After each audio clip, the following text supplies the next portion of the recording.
Baik, Assalamualaikum warahmatullahi wabarakatuh. Perkenalkan nama saya Justira Maulana Sangartoga dengan NIM 1030 1233 0011. Di sini akan mempresentasikan infografis untuk mata kuliah manajemen proyek TIK. Jadi kita mulai dari definisi. Apa itu manajemen proyek TIK? Jadi eh, manajemen proyek TIK sendiri adalah proses perencanaan, pelaksanaan, dan pengendalian proyek yang berhubungan dengan teknologi informasi seperti pengembangan software, jaringan, atau sistem informasi agar selesai tepat waktu, sesuai anggaran, dan juga memenuhi tujuan. Oke. Di sini karakteristik proyek dan bedanya dari operasional bisa dilihat dari yang pertama, sifat. Untuk proyek itu bersifat sementara dan punya awal sekaligus akhir. Dan untuk operasional itu bersifat berkelanjutan. Dan tujuan dari proyek sendiri itu untuk mencapai hasil yang unik, sedangkan untuk operasional itu untuk menjaga proses agar tetap berjalan. Dan output dari proyek sendiri itu berupa produk baru atau peningkatan, sedangkan untuk operasional sendiri bisa juga berupa produk ataupun layanan rutin. Sebagai contoh, untuk proyek sendiri yaitu membangun aplikasi mobile. Dan untuk operasional itu menjalankan layanan helpdesk. Dan untuk jenis proyek sendiri terbagi menjadi tiga.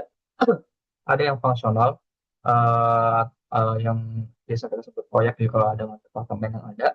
Untuk kelebihannya, struktur ini tuh lebih jelas dan komunikasinya tuh vertikal. Untuk kelemahan, koordinasi antar bagian itu lambat. Dan yang kedua yaitu matriks. Ini campuran antara fungsional dan proyek. Nah, untuk proyek nanti bakal saya sampaikan setelah ini. Dan untuk kelebihan dari matriks ini yaitu fleksibel, komunikasi lintas timnya itu jalan. Untuk kelemahan, ada potensi konflik wewenang. Nah, untuk proyek, semua sumber daya difokuskan untuk proyek tentunya. Dan untuk kelebihan sendiri, itu berkomitmen tinggi dan fokus proyek besar. Kelemahannya kurang stabil untuk jangka panjang. Jadi ya, ini kurang bagus gitu. Dan proses manajemen proyek yang saya dapat berdasarkan PMBOK yaitu ada 5: inisiasi, planning, executing, monitoring, and controlling, dan juga closing. Nah, masing-masing dari atas itu untuk inisiasi sendiri itu menentukan tujuan dan ruang proyek. Nah, untuk planning itu menyusun jadwal, anggaran, risiko, dan sumber daya.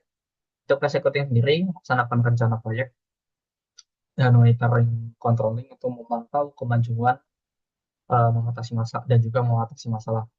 Nah, untuk closing sendiri menyelesaikan proyek dan evaluasi hasil beserta dokumentasi. Nah, ini ada beberapa sertifikasi yang bisa kita ambil untuk manajemen proyek TIK ini.